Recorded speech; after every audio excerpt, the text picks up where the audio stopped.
కలిసి కామారెడ్డి జిల్లాలోని ఈసన్నపల్లి రామారెడ్డి మండలం ఈసన్నపల్లి గ్రామంలో భక్తులకు ఇలవేల్పుగా వెలిసినటువంటి కాలభైరవాలయం అతి ప్రాచీనమైనటువంటి ఈ దేవాలయం సుమారు 500-600 సంవత్సరాల క్రితం పురాతనమైనటువంటిది స్వయంభూగా చెప్పడం జరిగింది. మరి ఈ విగ్రహాన్ని చుట్టుపక్కల ఉన్నటువంటి గ్రామస్తులంతా కలిసి కాశీలో తయారు చేయించి రవాణా సౌకర్యం లేని సమయంలో ఒక ఎడ్ల బండి పైన తీసుకొస్తున్న సమయంలో మరి ఇక్కడ దాకా వచ్చి వారికి రాత్రి సమయమై ఎడ్లు బండి నడవలేని పరిస్థితిలో మరి ఒక చెట్టు నీడన ఆ ఎడ్ల బండిని కట్టివేసి ఇక్కడనే భోజనాలు చేసి విశ్రమించారట.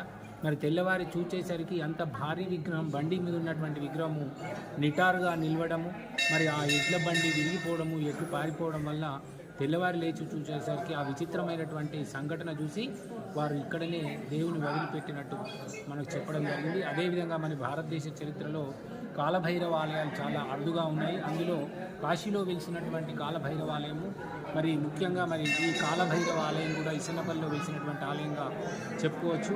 మరి ఇది స్వయంభూగా చెప్పడం జరిగింది. మరి కాలభైరవుడు ఎవరు అంటే సృష్టిలో బ్రహ్మ విష్ణు మహేశ్వరు యొక్క ముగ్గురు యొక్క సమస్య, వారి ఈ ముగ్గురులో ఎవరనే గొప్ప అభిప్రాయ భేదం వారి ముగ్గురు మధ్యలో వస్తుంది. మరి ఈ ముగ్గురులో సృష్టికర్త బ్రహ్మ నేనే అంటాడు, విష్ణుమూర్తి నేనే అంటాడు, మరి శివుడు నేనే అంటాడు. ఆ ముగ్గురు మధ్యలో వచ్చినటువంటి అభిప్రాయ భేదమే మరి కాలభైరవుడు సృష్టి కావడానికి కారణము.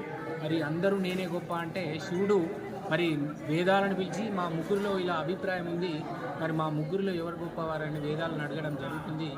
ఆ వేదాలన్నీ సృష్టిలో శివుడే మూలపురుషుడు అని చెప్పిన మాటలను ధిక్కరిస్తూ ఆ బ్రహ్మ విష్ణుమూర్తి ఆ శివుణ్ణి వ్యతిరేకంగా ఎదురుగా మాట్లాడడం జరుగుతుంది. అప్పుడు వెంటనే శివుడు ఒక ఆకారాన్ని సృష్టించి అప్పుడు సృష్టి అయినటువంటి ఆకారం స్వామి నా పేరేంటంటే కాలభైరవుడు, మరి నేనేం చేయాలంటే ఎప్పుడైతే బ్రహ్మ నన్ను చూసి నవ్విండో ఆ నవ్వినటువంటి తలకాయను శిరచ్ఛేదనమని కాలభైరవుని శివుడు ఆజ్ఞాపించడం జరుగుతుంది.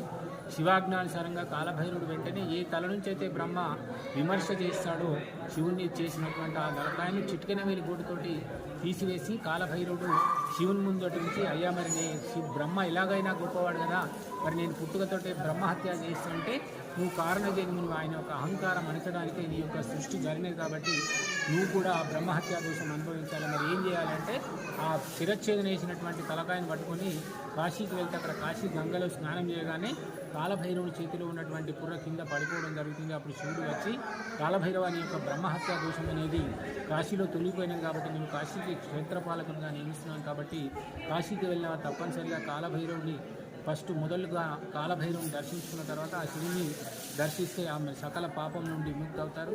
మరి అదేవిధంగా